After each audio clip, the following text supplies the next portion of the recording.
Itu hebatnya kita menjadi pengikut Kristus. Bagian menebus hutang sudah Kristus. Kita itu bagiannya pokoknya berbuat baik terus, berbuat baik terus. Tetapi perlu hati-hati juga, kerap kali perbuatan baik kita tidak tulus. Perbuatan baik kita masih diukur dengan imbalan apa yang kita terima nanti ya. Dalam nama Bapa dan Putra dan Roh Kudus.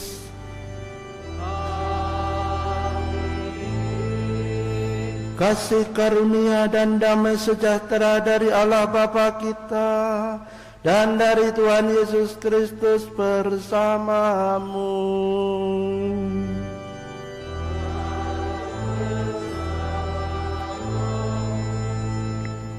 Para suster, saudara-saudari, Bapak Ibu dan anak-anak terkasih, selamat pagi. Selamat pagi. Mari kita mensyukuri anugerah kasih Allah. Firman Tuhan hari ini pada Minggu Paskah yang ke-6 mengajak kita menyadari bahwa kita nggak bisa hidup tanpa kasih Allah. Dan entah bagaimana jadinya kalau kita tidak mendapat kasih Allah. Kita syukuri kasih Allah yang tiada henti, yang tidak mempertimbangkan, memperhitungkan tindakan kita, dosa kita, pembalasan kita, enggak. Maka sayang sekali kalau kasih Allah tidak ditanggapi dengan tepat dan benar. Mari kita siapkan hati mengakui juga kerap kali belum hidup dalam kasih. Kita belum mengalami pendamaian.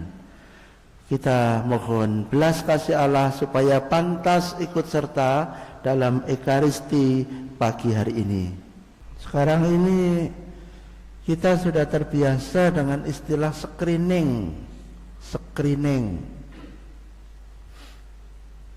Kalau saya ke rumah sakit ya ngisi formulir screening.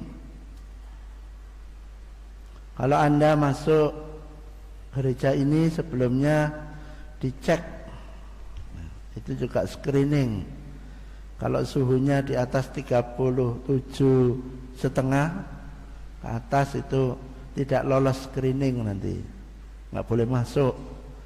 Kalau tak watuk cekras-cekris gebras-gebres tidak lolos screening, nuwun sewu, isolasi. Nah, screening. Penerapan serangkaian prosedur yang dilakukan untuk mendeteksi potensi gangguan kesehatan. Prosedur dideteksi.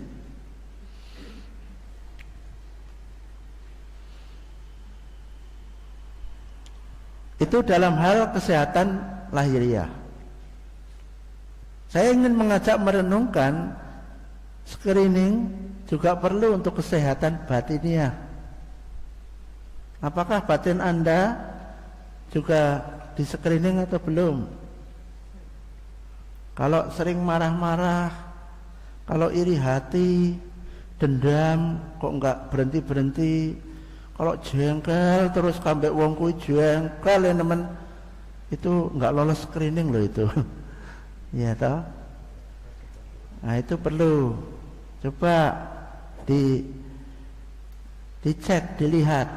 Modalnya kejujuran ya. Jujurkah? Nah kalau enggak jujur ya memang repot. Pernah yang salah satu pasien HD itu enggak jujur, kan ada pertanyaan juga di situ, apakah habis bepergian jauh? Oh tidak, padahal habis dari Jakarta. Lalu apakah berjumpa atau apa istilahnya itu, ya ketemu orang yang terinfeksi COVID-19? Oh tidak, padahal yang nengok saudaranya yang sedang sakit. Lalu ya gitu, kejujuran. Kalau tidak jujur ya memang membahayakan yang lain. Tapi kalau jujur ya harus isolasi mandiri. Kalau waktu itu masukkan ruang isolasi, ya, saya membayangkan dan merenungkan kasih Allah itu menjadi screening untuk kehidupan kita, batin kita. Kalau di screening secara kesehatan jasmani itu hasilnya adalah aman, Anda aman. Tetapi kalau screening rohani, Anda damai. Damai. Mengapa saya pilih damai? Karena kasih Allah itu untuk pendamaian kita.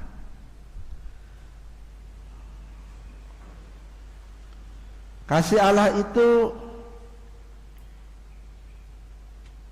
untuk belas kasih, itu untuk kedosaan kita. Diutusnya Yesus itu untuk menebus dosa kita.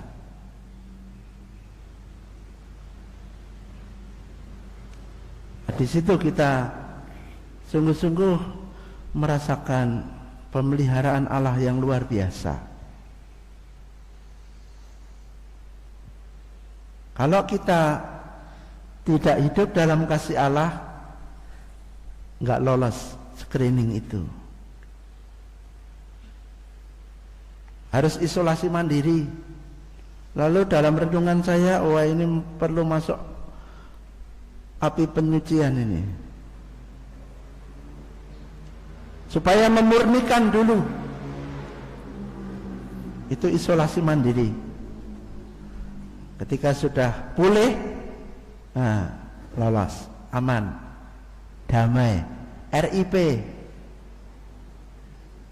rest in peace, requiescat in pace. Tetapi ketika masih terinfeksi, entah tadi yang saya sebut, ada dendam, belum bisa mengampuni, masih jengkel, masih tertekan, ya belum lolos screening.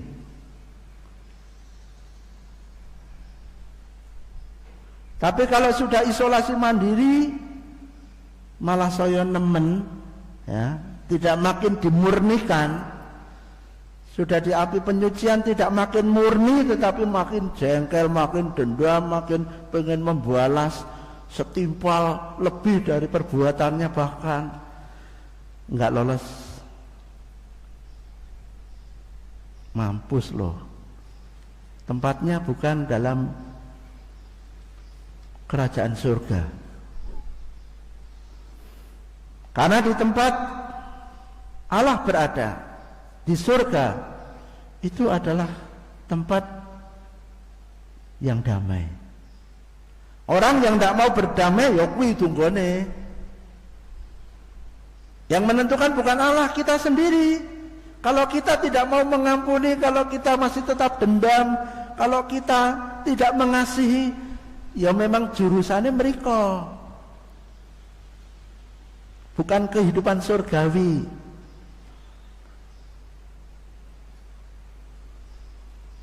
Sabda Tuhan hari ini tentang kasih yang terkait dengan pendamaian.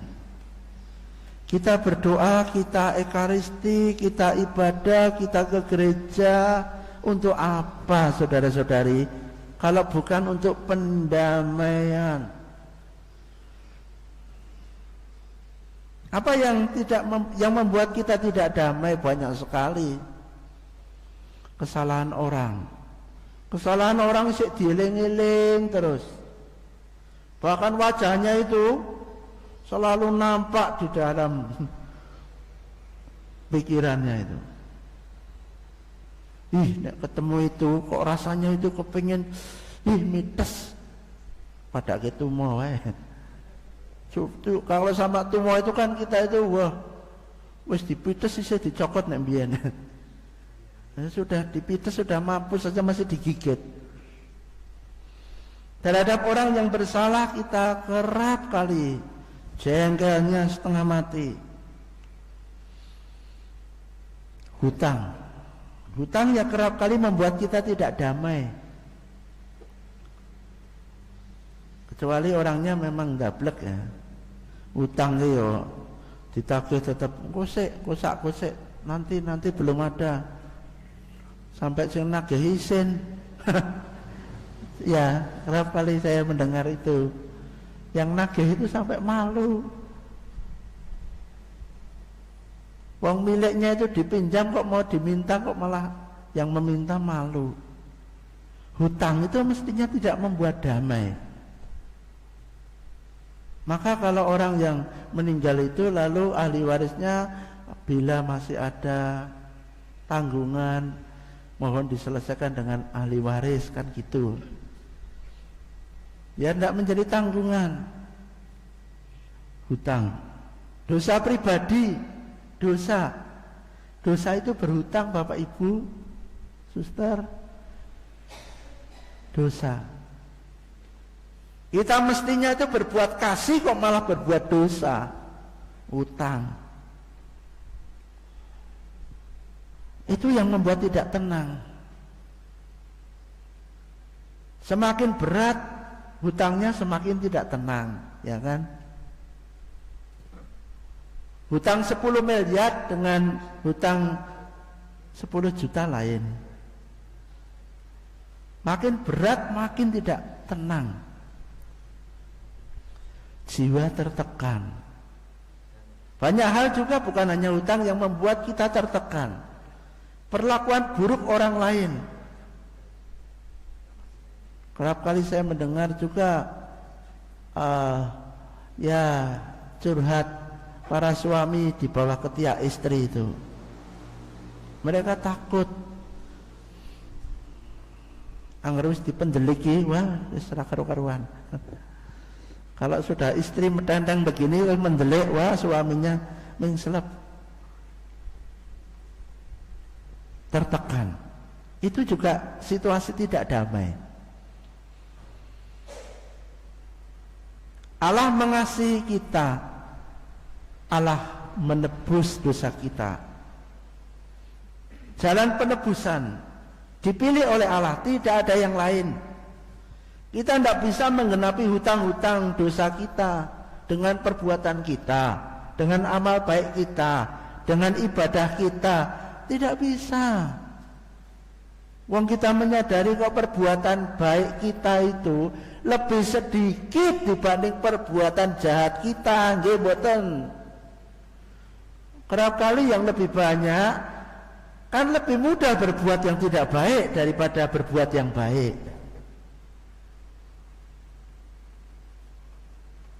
Maka kalau kita kok mau nyaur hutang dosa, ya ampun, apa ora mung omongan tok. Kita kok nggak nyaur tapi malah nambah terus kok. Maka yang dibutuhkan adalah redemptor, penebus. Kita tidak bisa melunasi hutang kita. Semakin bertambah umur, semakin bertambah dosa kita. Maka Allah mengutus penebus. Dan kita bersyukur sekali atas karya penebusan Allah ini. Sungguh kita nggak bisa membayangkan kalau kita tidak punya penebus seperti Kristus. Kita nggak lolos screening, masuk ruang isolasi pun akhirnya modar, mampus, koet. Maka kasih Allah itu sungguh kita rasakan dalam pendamaian, dalam penebusan Allah bagi kita. Allah yang tidak memperhitungkan dosa-dosa kita. Kita dipanggil untuk mengasihi Allah. Panggilan kita itu satu. Meskipun caranya berbeda-beda, meskipun profesinya dan status hidupnya berbeda-beda, tapi panggilannya satu, mengasihi Allah.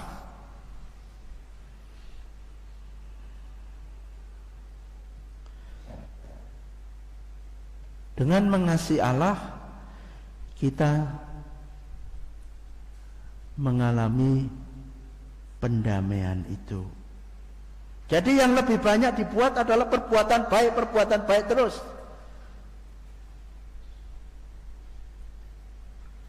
Semakin banyak melakukan perbuatan baik. Tidak usah memperhitungkan, waduh dosaku, waduh kayak dosaku. Sudah ada redemptor, sudah ada penebus. Wong katanya milik Kristus, sudah ada Kristus. Itu hebatnya kita menjadi pengikut Kristus. Bagian menebus hutang sudah Kristus. Kita itu bagiannya pokoknya berbuat baik terus. Macam itu. Tetapi perlu hati-hati juga, kerap kali perbuatan baik kita tidak tulus. Perbuatan baik kita masih diukur dengan imbalan apa yang kita terima nanti ya. Kalau kita berbuat baik kok akhirnya menerima kenyataannya tidak baik, kita menjadi lesu, lemah, kendor, berbuat baik lagi. Itu keliru. Teruslah berbuat baik. Walaupun kita tidak menerima imbalan yang tidak baik, teruslah berbuat baik. Karena memang panggilan kita hidup dalam kebaikan, hidup di hadirat Allah. Jadi hidup dalam kebaikan terus. Perkara kita sudah berbuat baik tapi orang lain salah paham dan salah terima, bukan fokus kita di situ. Teruslah berbuat baik. Perbuatan baik kita bukan untuk mencari imbalan kebaikan dari orang lain. Saudara-saudariku, Tuhan tak pernah kecewa dengan kelahiran kita. Ia mengasihi kita dengan belas kasih-Nya. Kalaupun kita berdosa, kita ditebus. Sadarilah bahwa kita dipanggil untuk mengasihi Allah. Dan karena Allah itu tidak kelihatan, kasihilah ciptaannya. Pasangan hidup Anda, teman sekomunitas, orang-orang yang bahkan pernah melukai, memang berat, tetapi itulah cara kita mengasihi Allah. Allah nggak butuh uang kok. Mengasihi Allah bukan berarti lalu dengan memberikan banyak uang atau perhiasan atau harta dunia, tidak. Ya dengan mengasihi yang kelihatan. Omong kosong kalau mengasihi Allah yang tak kelihatan. Wong yang kelihatan aja tidak dikasihi kok. Mau mengasihi Allah yang tidak kelihatan, Allah empret. Maka kalau kita mengasihi Allah, tandanya jelas. Mengasihi yang kelihatan. Bahkan kalau yang kelihatan itu sungguh-sungguh tidak mengenakkan kita,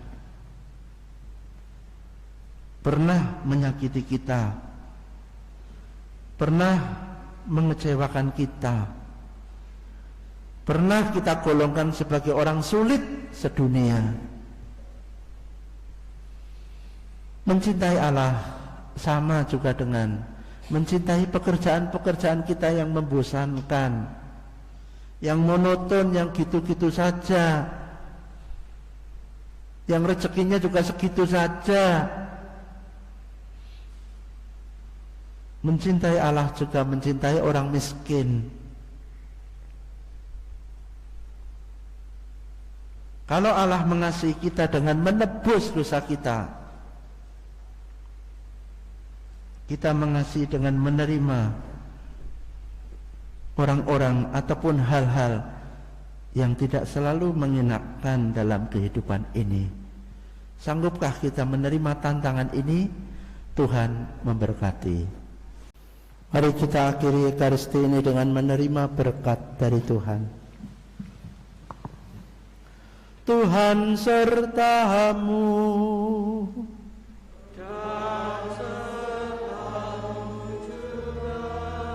kita senantiasa dilindungi, dibimbing dan diberkati Allah yang Maha Kuasa, Bapa, Putra dan Roh Kudus.